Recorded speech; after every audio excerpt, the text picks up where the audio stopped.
అధికారంలో ఉన్నప్పుడు విశాఖలో ఓ వెలుగు వెలిగిన ఆ వైసీపీ నాయకులంతా ఇప్పుడు గప్చుపయ్యారు. కొంతమంది గోడ దూకి జంపోతుంటే మరికొందరు చూద్దామన్నా కూడా నియోజకవర్గంలో కనబడటం లేదు. వ్యాపార వ్యవహారాల్లో, వ్యక్తిగత పనుల్లో బిజీగా ఉన్నామంటున్నారు ఆ నేతలు.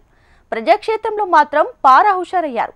దీంతో రాబోయే రోజుల్లో ఫ్యాన్ పార్టీ పరిస్థితి ఏంటి అని వైజాగ్ పొలిటికల్ సర్కిల్ టాక్. ఇంతకీ ఆ నేతలు ఎక్కడ? Let's watch. ఒకే ఒక్క ఓటమి ఆ నాయకుల జాడనే గల్లంతు చేసింది. రాజకీయాల్లో గెలుపు ఓటమి సహజమే అయినా ఎవరు ఊహించని ఘోర పరాజయాన్ని చవిచూడటంతో ఆ నేతలు ఇప్పుడు పూర్తిగా మొహమే చాటేశారు. పూలెమ్మిన చోటే కట్టెలమ్ముకోవలసి వచ్చిందనే సామెతకు అర్థం పట్టేలా వైసీపీకి గట్టి పట్టు ఉన్న విశాఖలో ఇప్పుడు పార్టీ గడ్డు పరిస్థితిని ఎదుర్కోవలసి వస్తోంది.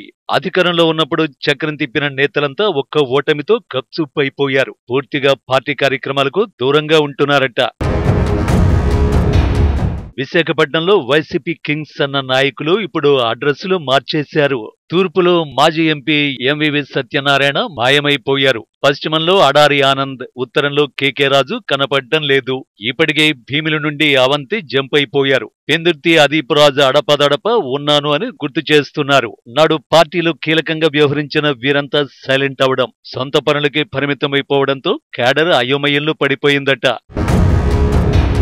జిల్లా అధ్యక్షుడు గుడివాడ అమర్నాథ్, సీనియర్ నేత బొత్స ఈ ఇద్దరే ఇప్పుడు పార్టీ బాధ్యతల్ని భుజాన వేసుకుని లాక్కొచ్చే ప్రయత్నం చేస్తున్నారట. దీంతో కూటమి ప్రభుత్వాన్ని కార్నర్ చేయాలన్నా, పార్టీ పటిష్టత పెంచాలన్నా కత్తి మీద సాములా మారిందట. అధికారంలో ఉన్నప్పుడు పెత్తనం చెలాయించిన వారంతా ఇప్పుడు కనుమరుగవడంతో క్యాడర్ కూడా చాప కింద నీరులా విచారణ సర్దేస్తున్నారట. దీంతో సాగర తీరంలో ఫ్యాన్ పార్టీ స్పీడ్ పూర్తిగా తగ్గిపోయిందనే గుసగుసలు వినిపిస్తున్నాయి. విశాఖ అర్బన్లోనే కాదు, రూరల్లోనూ పార్టీ పరిస్థితి అలాగే ఉందట. అనకాపల్లి ఎమ్మెల్యేగా పోటీ చేసిన మలసల భారత్ ఓటమి చూడగానే తిరిగి అమెరికా చెక్కేశారు. పాయకరావుపేట ఖాళీ, యలమంచిలి కన్నబాబు కనుచూపు మేరలో కనపడ్డం లేదట. ఇక చోడవరం ధర్మశ్రీ కూటమి దెబ్బకి సైలెంట్ అవక తప్పడం లేదు. మాడుగులలో బూడి ముత్యాల నాయుడు అది కోవలో ఉన్నారు. ఇంటి పోరు ఇంతింత కాదయ్యా అంటూ సతమతమయ్యారు. కూతురు ఈర్ల అనురాధను ఎమ్మెల్యే అభ్యర్థిగా పోటీ చేయించి భారీ ఓటమితో సతికిలబడ్డారు. ఇలా ఒక్కరు ఇద్దరు కాదు, ప్రతి నియోజకవర్గంలోనూ చూద్దామన్న వైసీపీ లీడర్లు అందుబాటులో లేరట. దీంతో కార్యకర్తలు తీవ్ర నిరాశ చెందుతున్నారు.